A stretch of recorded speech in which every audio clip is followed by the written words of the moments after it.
guys. Sorry about the equipment. It's loud. Let me move. Ruby's barking at the 18-wheeler driving out of here. Let me get over here a little ways. Hey, did y'all hear about the 24-year-old cold case of Mr. Silvers, gentleman that was found in his pickup truck at the Wendy's? 73-year-old and 74-year-old Fowlers. I think it was Mary and Gary Fowler. In their 70s, guys, just got arrested yesterday, I believe. A cold case. A case that they had just found this gentleman, Mr. Silvers, in his pickup truck at a Wendy's, kind of partially wrapped, I believe, in a blanket. And it's been cold for 24 years. So that would have put these 73 and 74-year-old married couple in their 50s, early 50s, like 51, somewhere around in that, early 50s when this happened.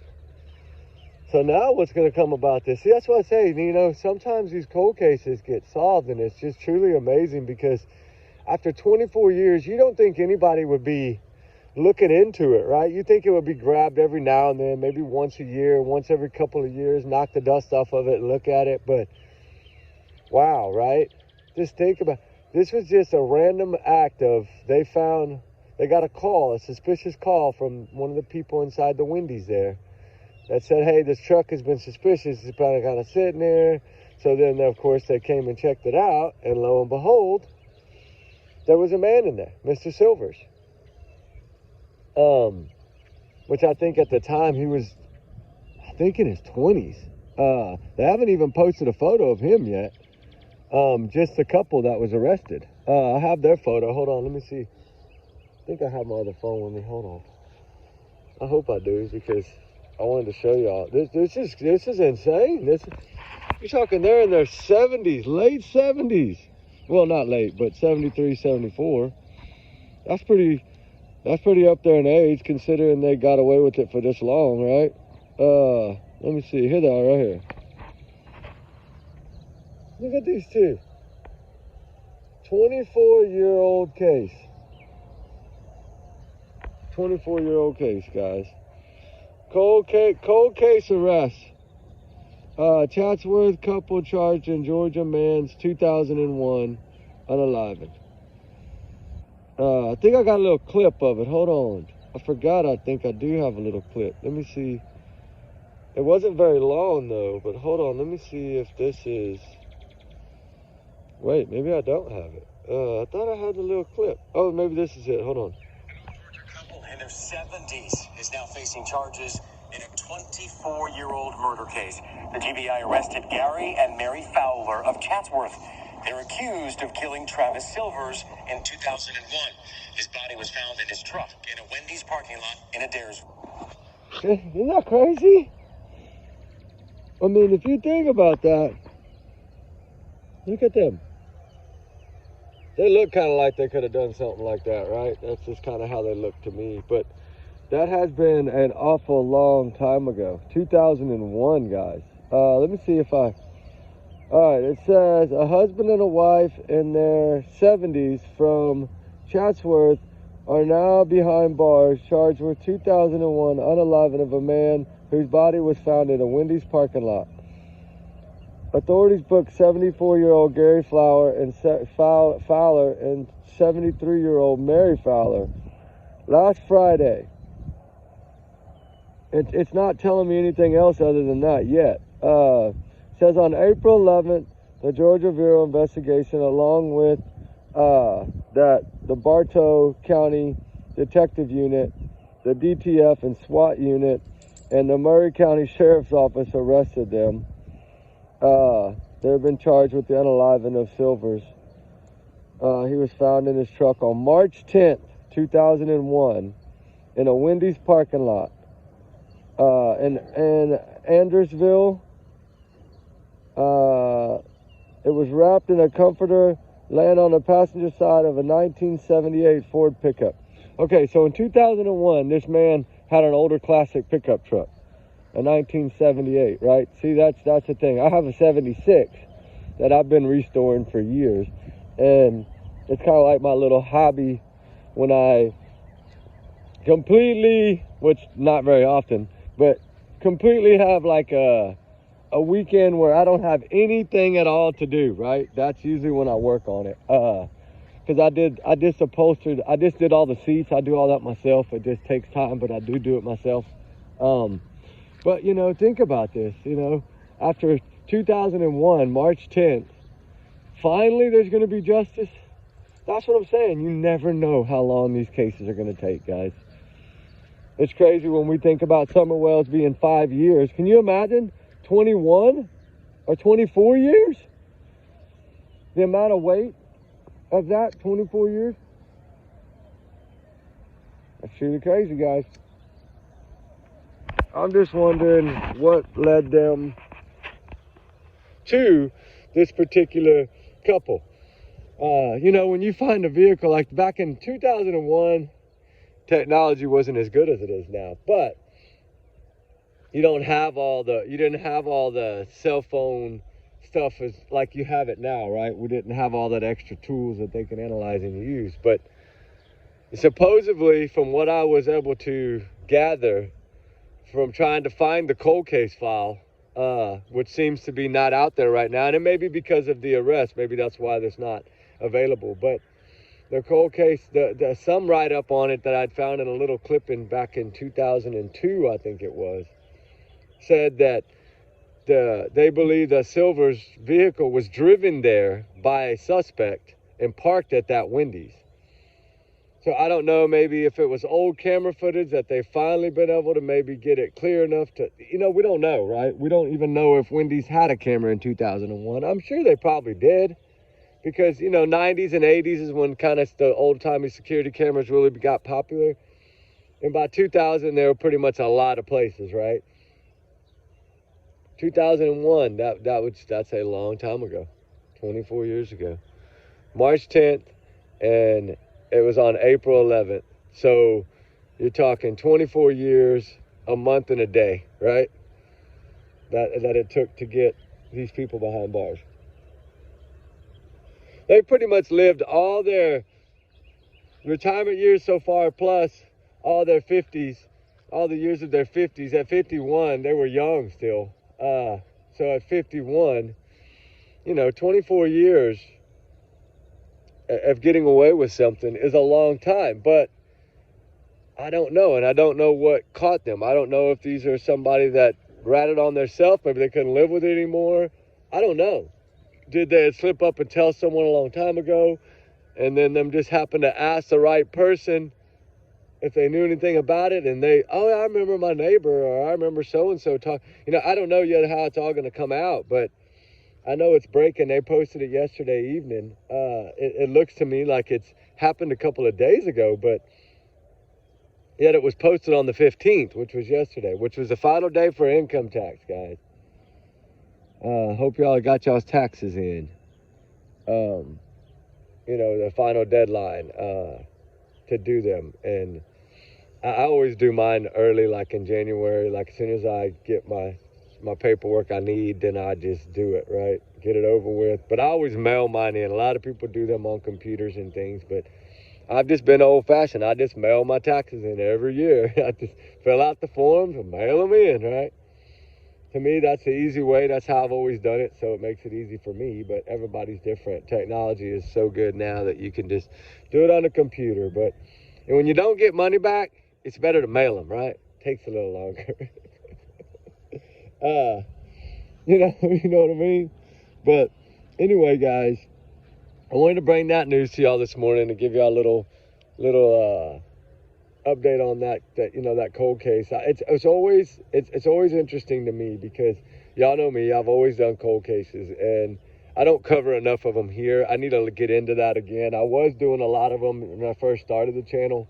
I need to get back into it because I have so many case files, probably about 117 of them, of older cold cases that we have either looked into or actually been on the ground, like, you know, boots on the ground in those areas.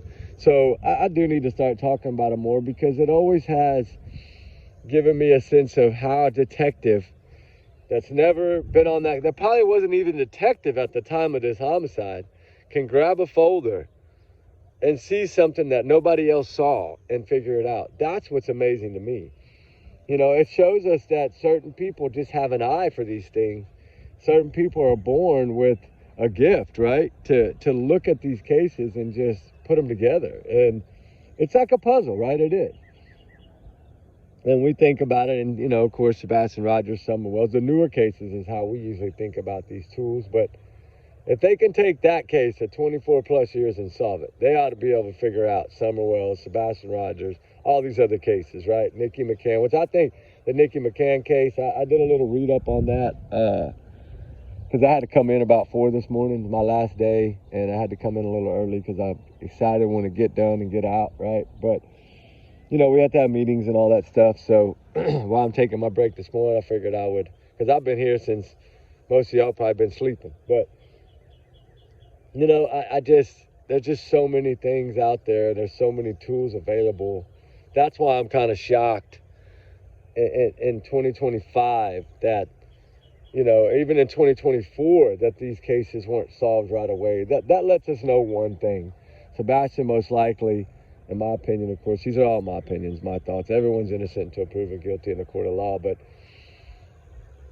he did not leave that home on his own. And I think we can clearly, I think even law enforcement knows this. They've hinted it before many a times. I do feel that while they tell us, you know, no, you know, nothing of foul play, we look at that differently, because you don't search a landfill if you don't think there's foul play. I'm sorry, you don't. If you think about landfill searches, right, and what they entail with digging through trash and things of this nature, to me, that's not saying, that's telling me one thing, that you're looking at this case a lot differently than you're telling us. And that's okay. That's what they do. That's why they're investigators. Think about what information these guys held for 24 years that finally came out. Right? So it's good that they held on to it so they didn't hit anyone or give a hint to anyone, right? So what all do they have in Sebastian's case? I don't know exactly, but I'm pretty sure they got some good stuff. They've told us a number of times, right? When we sit back and really look at the case, we see that you know, that they probably have a whole lot more. Just like the Maddie case. Look how much they had in Maddie Soto's case that we didn't know about. Look how much they had in an Idaho 4 case that we didn't know about. See, they do hold all this tight, and that's okay. That's what they're supposed to do. You don't want to tip anybody off, right? And in the Sebastian Rogers case, it would be harder when you're dealing with family, because especially when you have two sides, right? A divorced family, which means that you technically can't pretty much tell Seth anything. Come here, Ruby. You can't tell Seth anything because for fear that somehow, some way, he might communicate with Katie or Chris, right? And I get it, right? Just because, you know, they're looking at one side versus not the other, they still have to kind of treat it the same because they don't want to, you know, give any information out. And that's cool. We know that they got the Tinkerbell flashlight video, and that's probably the #1 piece of evidence in this case. Although they do tell us clearly he's not seen on any surveillance cameras, but it says he's not seen on surveillance cameras in the neighborhood. That doesn't mean that he wasn't seen on a surveillance camera outside the neighborhood, right? Think about that. And you know, when you go read these, it says he's not seen on any ring or severity cameras in the neighborhood. But if we look at what they said they last saw him was in the area of Stafford Court. So that could be outside that roadway. And what did they see? Did they see him coming home from the roadhouse? Did that store camera catch them coming home? Did they catch something else going on? Did you know, what all do they know, right? I don't know. Just like this 24-year-old case. You know, it's been 24 years, but guess what? They just made arrests, you know? And yeah, it's a little overdue to me, 24 years of getting away with it, but at least now, when they've probably done got it out of their head that they were never going to get caught, right? After all this time, and then they get wham, right? That's when, you know, hey, we got these pretty flowers out here. I think there's some kind of sunflower. Look at these. Here's for all y'all ladies. We got y'all a flower this morning. Anyway, my grandma and we used to pick flowers all the time when I was little. I remember we used to walk through the fields and cornfields. We lived on a big farm, so we had a dairy farm and all that. And so it was always fun to do these things. We got Easter coming up, right? And that's another thing that makes me think about this, is that with Easter coming up, I remember my grandma, when we see a lot of flowers, sometimes when I'm doing a video, I always think about it, because we used to pick wildflowers and make our Easter baskets. And I don't know, let me know if any of y'all have ever done that. Like, with your grandkids or with your kids, if you've ever went out to the fields and picked a bunch of fresh flowers and made your little nest, your little Easter nest out of that for your Easter stuff to be put in. Because my grandma always dyed eggs every year and put our names on them.